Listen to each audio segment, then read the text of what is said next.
Hey there guys, Tom here, Live Media Now. We're here at the on the ramp with the Thunderbirds at NASA Wallops in Virginia, and it's my pleasure this afternoon to meet with Steve Wyatt, crew chief and QA specialist for the Thunderbirds. Steve, can you tell us a little bit about your Air Force career and how you got started and what you're doing now with the Thunderbirds? Absolutely.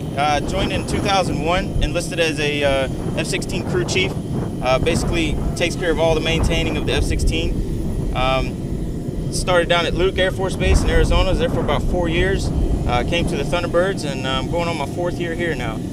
Right now I'm working in the quality assurance section. Basically my job entails ensuring everything on this aircraft done by all these maintainers is done safely and correctly. Wow, it's a lot of responsibility. So you are literally you're literally responsible for the entire team of aircraft that are out here right now. Yes, sir. Wow, and well, that's incredible. So what would be the kind of things you do? Would you typically go through a lot of maintenance records? Would you do some hands-on physical inspections just to kind of take a look and offer some words of advice to folks that might be needing a little help, or how does your day usually pass?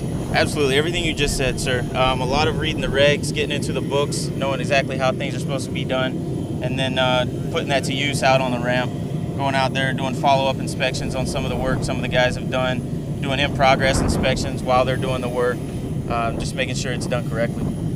And is that trade, or is the way that you do the QA side of things, is that done with the Thunderbirds in the same way as it would be out on an operational ramp in any place in the world? Yes, sir. Obviously, it's a little bit different. Typical F-16 squadron doesn't have quality assurance assigned to them in their same unit, which is pretty much the only difference we have. We are assigned to the Thunderbirds, and we do work within the same unit. We do, however, separate ourselves when it comes to the maintenance side of the house. Okay, well, clearly, safety is very important for everybody, but it's really great to know that you're there and making sure that jets can fly. Why don't we go ahead and take a close-up look. We've got a special opportunity right now, guys, to take a real close look at the F-16, something that not everyone gets to do, of course. I feel very honored and privileged to be able to get this close with you, Steve. And could you just kind of take us through, generally speaking, just tell us a little bit about the airframe and just generally what we're looking at here. Obviously, this is the front part of the plane. Yes, We've got some radar and different things. Why don't you go ahead and take the microphone and talk us through it? Yes, sir. This is the Block 52 F-16 model. It's a 92 model. The paint scheme you see on it was developed in 1982 when we first adopted the F-16 into our air show. Basically right here you see in the front of the aircraft, right here where this cover is the intake, which goes up into the motor. Basically sucks air in, pushes it out the back. As we go back is our cockpit right there, crew entry, and it's where everything happens basically.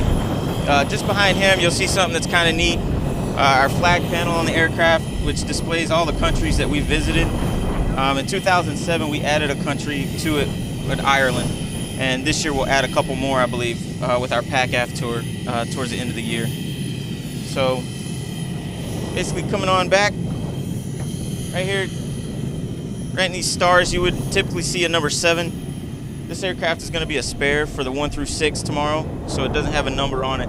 If somebody has to spare out and take this aircraft, they'll put that pilot's number on it, and he'll fly with his number. Right here, just below this flag panel, typically you would see 6 barrels coming out of there for the F-16 gun. Right now we have smoke oil in there. That's the main difference from our aircraft to the war-ready F-16, is that instead of a gun, we have a smoke oil drum. And right here where the gun barrels would be is our smoke oil accumulator. Like I said, there are some differences from our aircraft to the war-ready F-16. If these aircraft were need to be war-ready, we would have 72 hours to gen them up. That goes from everything that needs to be done except for paint. Alright guys, now I'm going to take you through the wing here. What we have here is our leading edge flaps. It's all digital. Our old jets was analog, so this is a big upgrade for us as far as how they work, how fast they work, and maintenance wise. It's a lot easier to work on. Coming on back, the solid part of the wing here is actually fuel cells all the way through the wing. Right here we have our fuel vent. When you refuel right here, it's going to vent out the overflow air. So basically this is just a big fuel tank, really. Looking on out to the edge here, we have an avionics radome right here, and then our wing pylon, where if needed we can hang missiles. Obviously we don't hang missiles on these aircraft, but like I said, if we needed to be war ready, that's where they would go. Coming on back here, these things are a little bit odd looking as our static dischargers. There's 13 of them on the aircraft, can't fly without them. Coming on back here is our flaperons. Basically these are servo actuated flaperons, all done by stick movement from the pilot.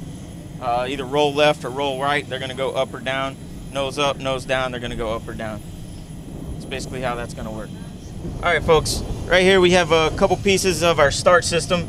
This is where there's a small jet motor just inside this door that actually is used to crank up the big motor. These removable before streamer flights are for these doors here. Typically, like I said, we have some modifications to this aircraft. Usually there's two metal doors attached to this door that open up when the JFS starts. We don't have those doors for appearance purposes for the crowd. So we have these covers at night so that no debris or dust or dirt, rocks or anything gets in these doors and gets into our motor and jams it up in the morning when we crank up. So we'll remove those before we start up every morning. Coming on back here, we got our ventral fins, which is used for airflow stabilization towards the lower part of the motor here. There's one on this side and one on the other side, both attached to this ventral panel right here. It's right there at the core of the motor. Right here, you got your horizontal stabilizers. These are a lot of the way just like the flaperon, going to be used for rolling, pulling up, pulling back, whatnot. You look up there, we got our rudder, which is going to be used for our yaw movement, which is going to be left and right movement from the pilot's inputs on the stick. Coming on back here, we're getting back to the motor now. Like I said, we have an upgraded jet from last year. Last year we had a Pratt & Whitney 220. This year we have the Pratt & Whitney 229. This puts out about 5,000 more pounds of thrust. So we do go through a little bit more gas than usual. Right here, you actually see this tip coming out into the engine. This is our smoke oil tip. Basically, the smoke oil comes straight back into the exhaust and it's instantly evaporated, which creates a smoke. So there's tubing that runs all the way back through the engine and into bay.